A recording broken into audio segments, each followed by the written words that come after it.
in the spirit of the theme I've chosen for today. When we come to it, we can come to it with joy.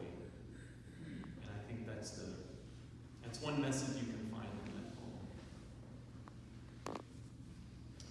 So I've been a member here 23 years, and I've stood here at the podium many times in all those years, but this is the first time I've ever done so as the guest presenter, so I'm quite honored to be able to stand here before you and let's get it going.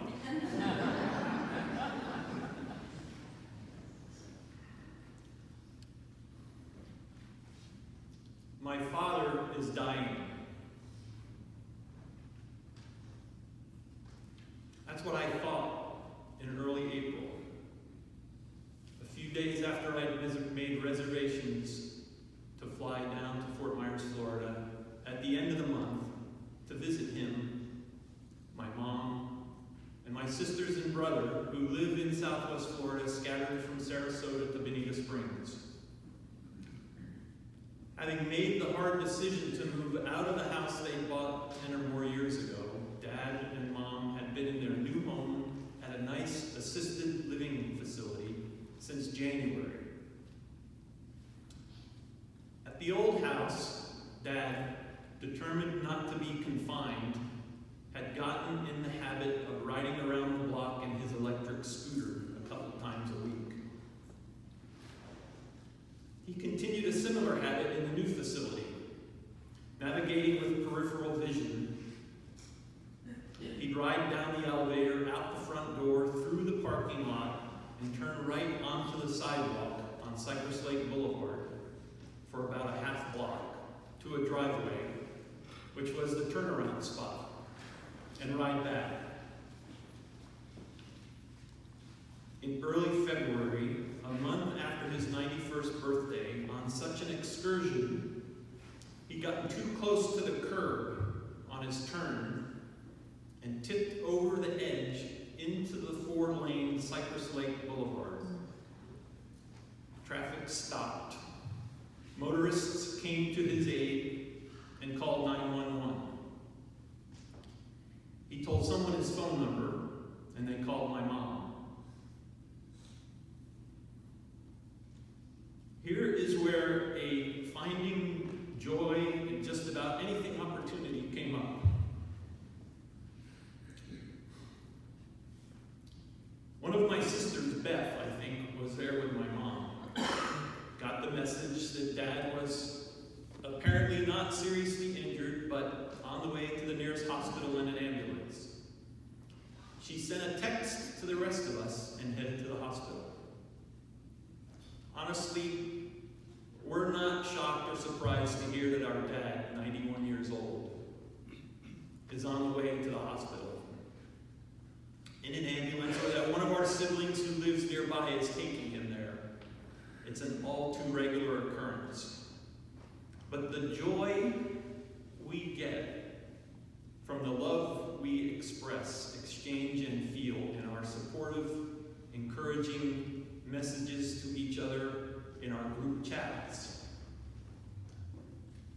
can be nearly overwhelming. These group discussions among my siblings and I have been ongoing, sometimes 40 or more messages per day, many only a few words, for quite some time now. Maybe since my dad suffered his first broken hip a few years ago. Driving to Mom and Dad's first thing in the morning from Blake, who lives 50 miles north in Port Charlotte. Heading over there now from Beth, who lives 15 minutes away. Thanks, love you, heart, heart, heart, heart, heart, heart. From Brooke, who lives in Sarasota, heading down after work on Friday. The way my sisters give and drop everything to rush to my parents' aid is obviously a testament to the great job they did parenting. but it fills my heart and my siblings' hearts, I know, with joy. My brother, Bobby Joe, though he has a hard, demanding job as a restaurant manager, makes extra effort to go on his precious days off. And the special relationship he has developed with our dad in the last few months is a source of strength and succor to Dad. This gift they give each other, my brother sitting and talking with our dad, and Dad finding such value and acknowledging that to Bobby Joe, and us all, fills our hearts with joy.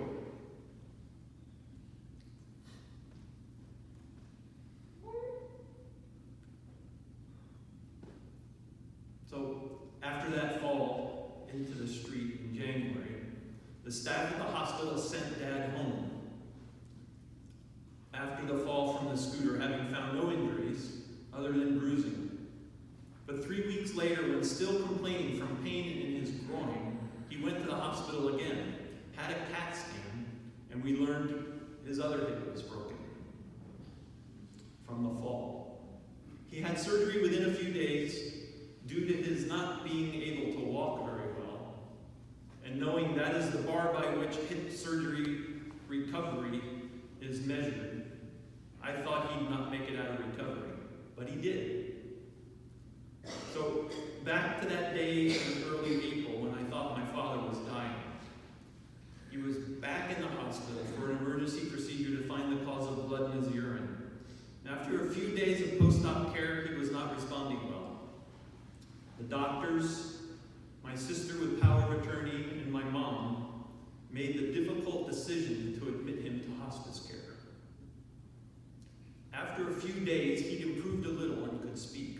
I called him on the phone, and he was confused and disoriented, saying he thought he was in a hotel or something. I hoped he'd last until I got there at the end of the month. Within a week, he was much improved, and our visit was a joyful one.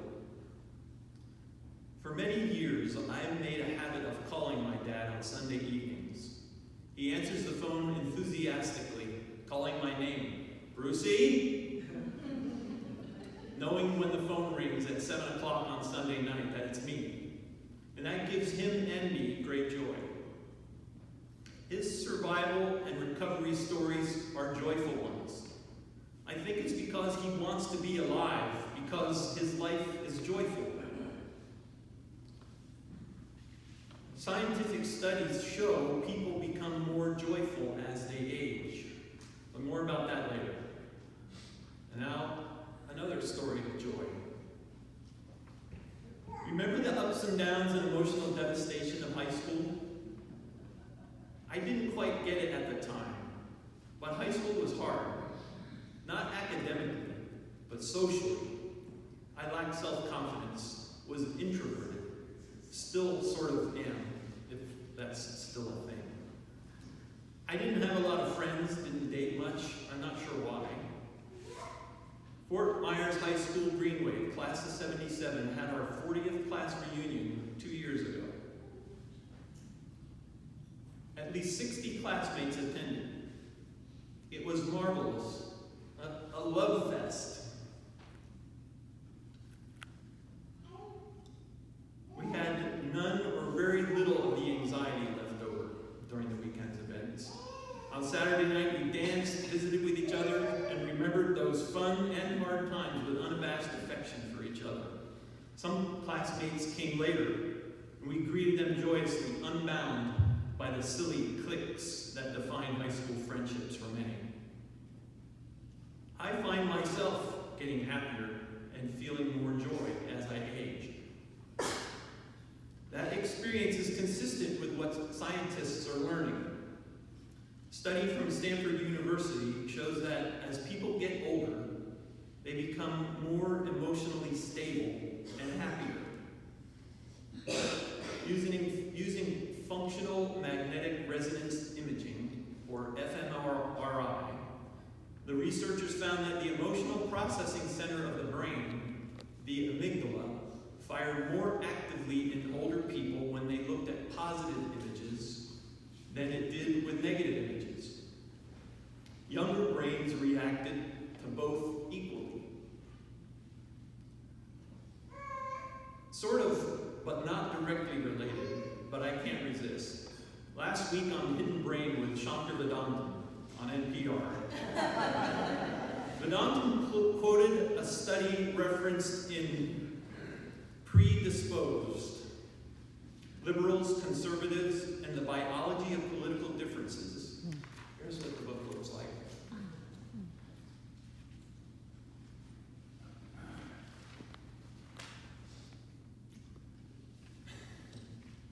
The study showed that liberals' amygdalas fired more actively when looking at positive pictures, and conservatives' amygdalas fired more actively when looking at negative pictures. That study and others show some genetic and evolutionary value in the conservatives' reaction, being more emotional, and perhaps more alert makes a creature in the wild more ready to respond to threats, which some people seem to sense are lurking around every corner and behind every unfamiliar face. Anyway, back to joy. For my whole life, I have enjoyed, probably more than anything else, being outside, in nature. I love to walk in the woods, observe the birds, bees, and other living things. Here's another example of finding joy in just about everything. I love to get down on my hands and knees and dig in the dirt. See what I can find just hanging out there in the terra firma. Have you ever noticed that every bit of dirt, no matter how small, is made up of smaller bits of dirt?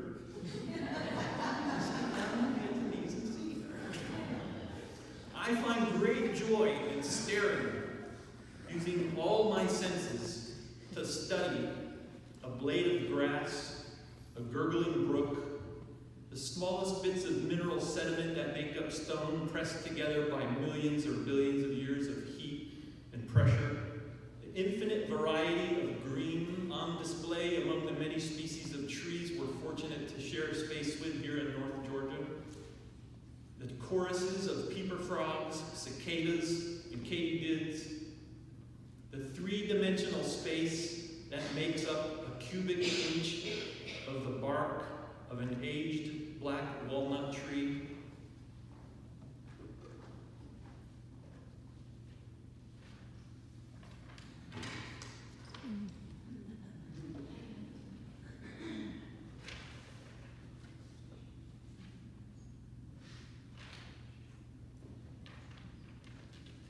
All right.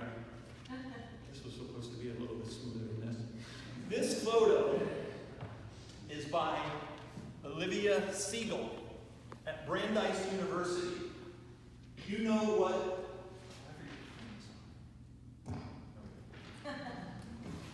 Olivia Siegel at Brandeis University. You know what else gives me great joy? Breathing, especially fresh air. I'll be right back.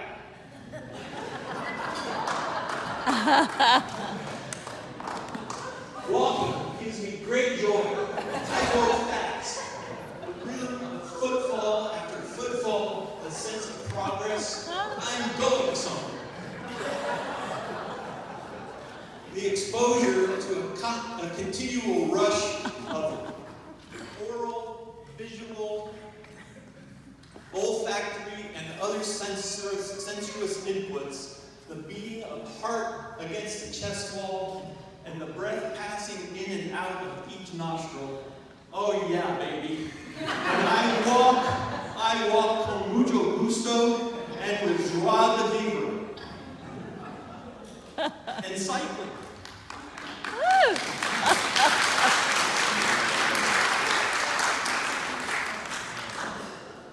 Great joy born of camaraderie, trust, skill, and practice comes to the cyclist who rides a bicycle 25 miles an hour, 12 inches behind the rear wheel of a rider to the fore, and from knowing another rider 12 inches behind feels that same joy.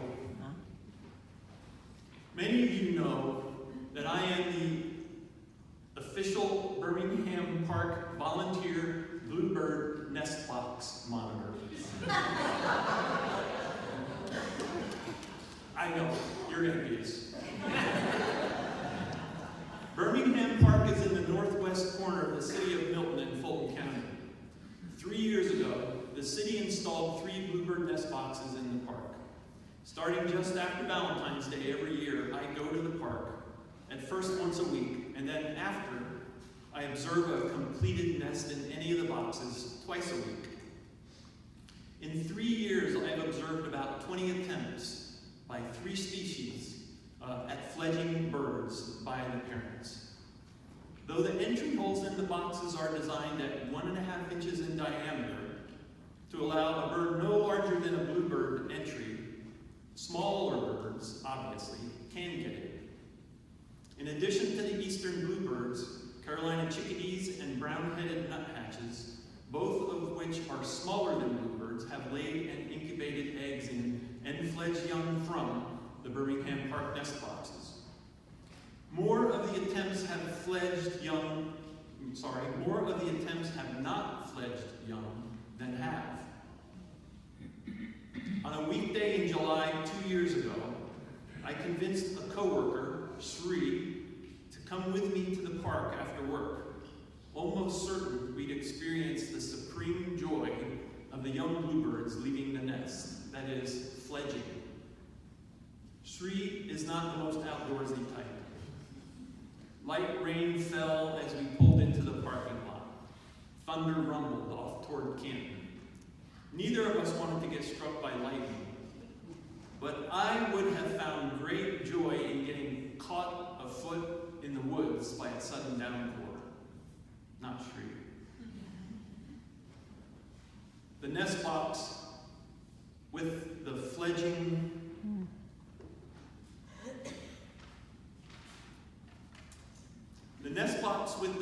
bluebirds was a short walk from where we sat in our car. I had to make him get out and walk away, and the rain almost stopped completely.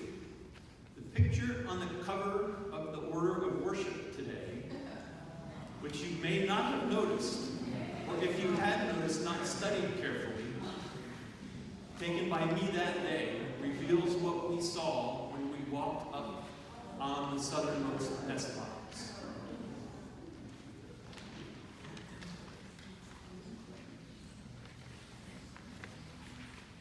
The faint of heart might want to plug their ears and hum a happy tune for the next 30 seconds.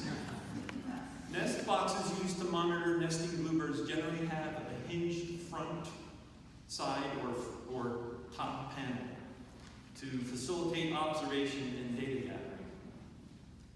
Seeing this, I opened the box, and we observed the snake with one nestling head first in its mouth, and its long body pressing the other 3 against the bottom and walls of the box.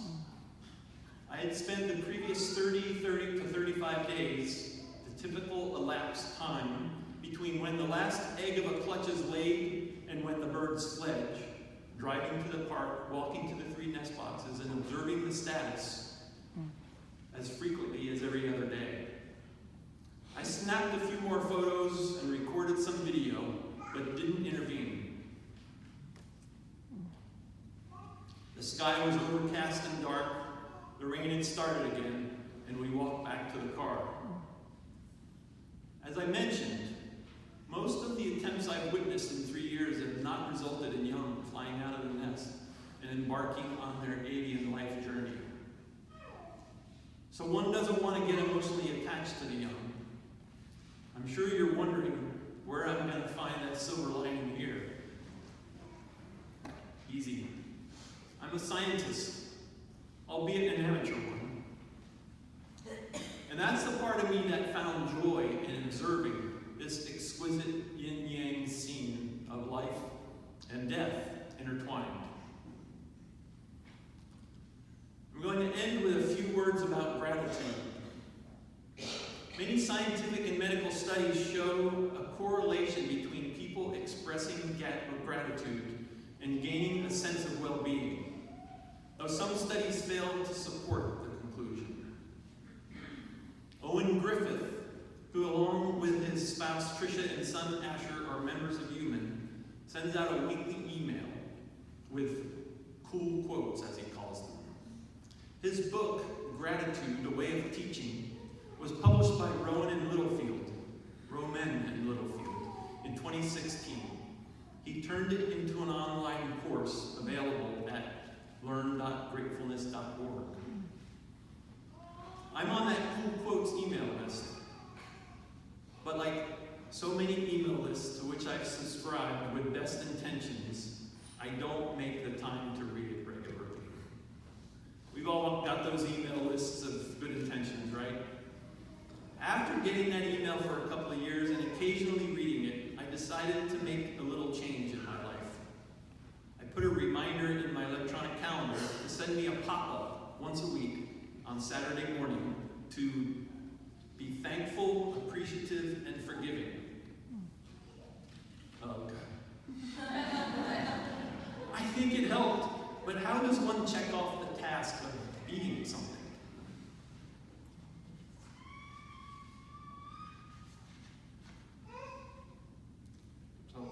I printed this off last night, and I printed it on two sides so it flips incorrectly on the short edge. So instead of just being able to turn these this way, I have to turn them this way. I didn't want to print it again because this is expensive.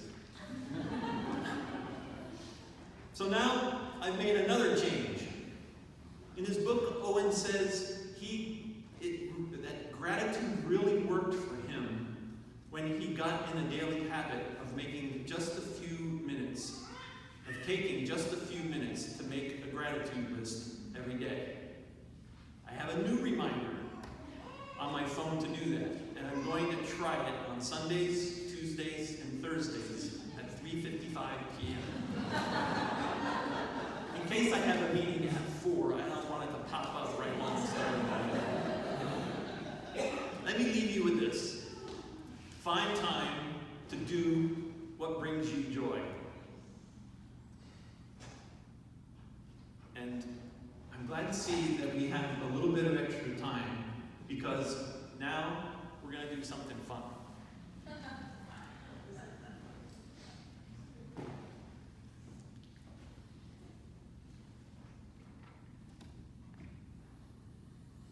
I wasn't sure we would get to do this, so I didn't put it in the order of service. We're going to do a little laughter yoga. This is adapted almost word for word from something Ida Abdelkhani, a communications and marketing expert, did at a TEDx event at Ohio State University. An astonishing 83% of Americans are stressed by their jobs. 1 in 2 of us struggles to stay happy. Well, I'm here to help you with that today by teaching you how to laugh for no reason at all. Why? Because when we laugh, our bodies release a flood of positive chemicals and neurotransmitters that stimulate our brains, our immune system, and our nervous system.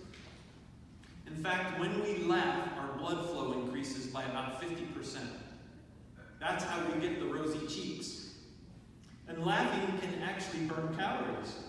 In fact, if you were to laugh for 15 minutes a day, you might lose 5 pounds a year. Laughter yoga was started in 1995 by a Dr. Madan Kataria in India. He found that our bodies and mind can't discern the difference between fake and real laughter. So we don't need a comedian, and we don't need a catalyst to reap the real benefits of laughter. Now we have to laugh for no reason. A little bit uncomfortable with that, Alex? You have to fake it till you make it.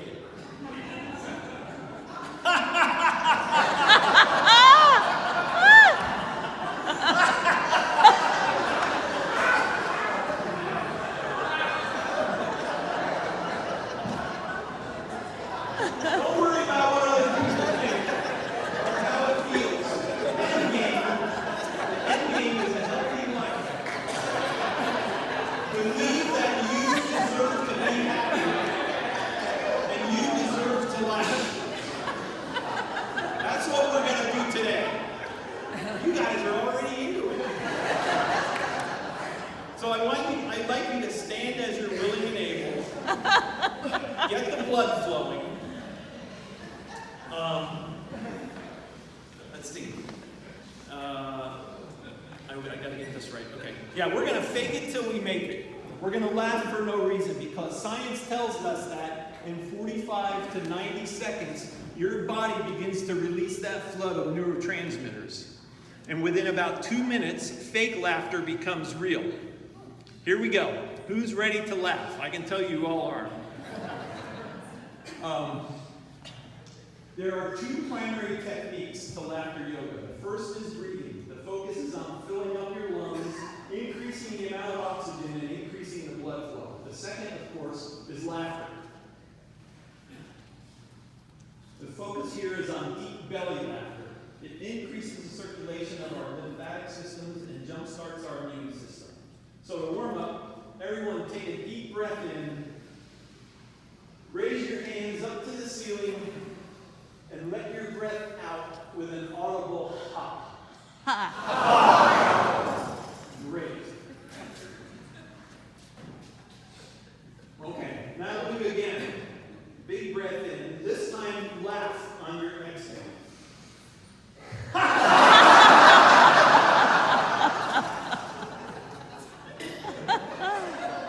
That's great. One more time. Take a deep breath in, fill up your lungs from the bottom of your belly, laugh it out.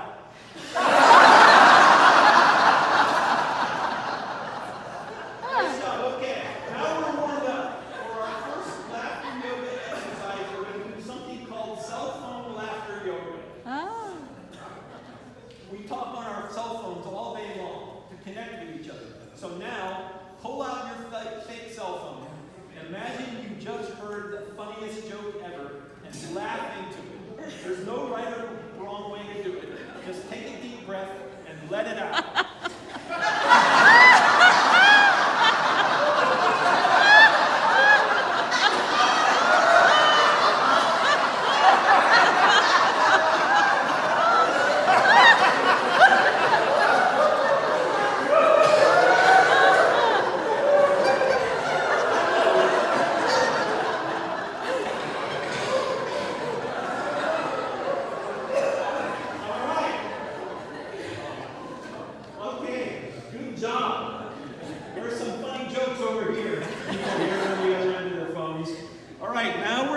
Second laughter yoga exercise. This one is called handshake laughter.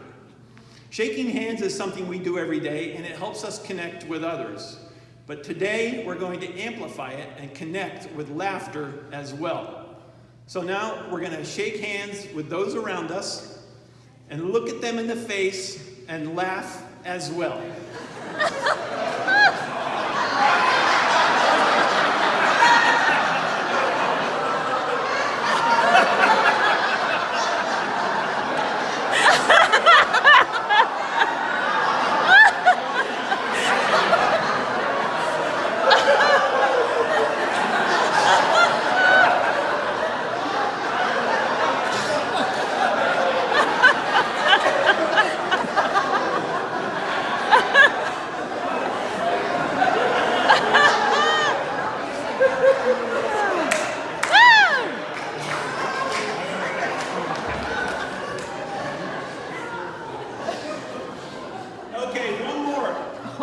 For the last exercise, I'm going to let you decide what we're going to laugh about. So I'd like you to take a moment and think about what's been stressing you out the last few days. And we're going to take that and we're going to laugh about it. And we're going to use that to remind ourselves that we can't always change the outcome in life, but we can change how we react to them. So what's been stressing you out lately for the last few days? Call it out. I didn't hear that. Trump. Okay. All right. I guess that's a good one. We're allowed to Trump and traffic. All right. So pick one of those two, and let's just imagine we're sitting in traffic or we're watching Trump. And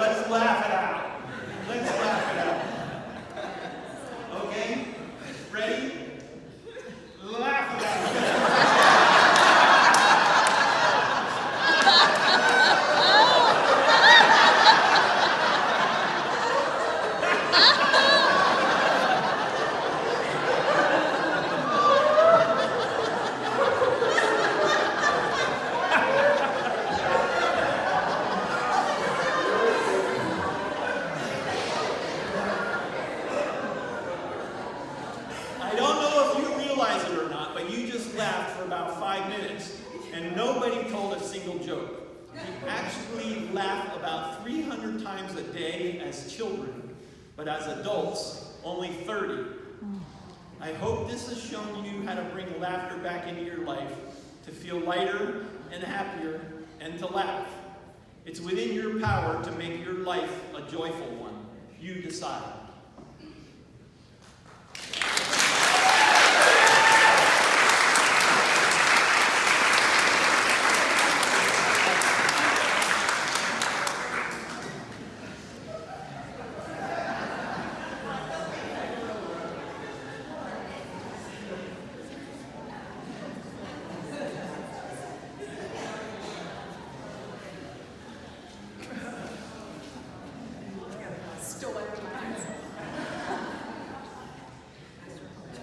This congregation is able to pursue its vision and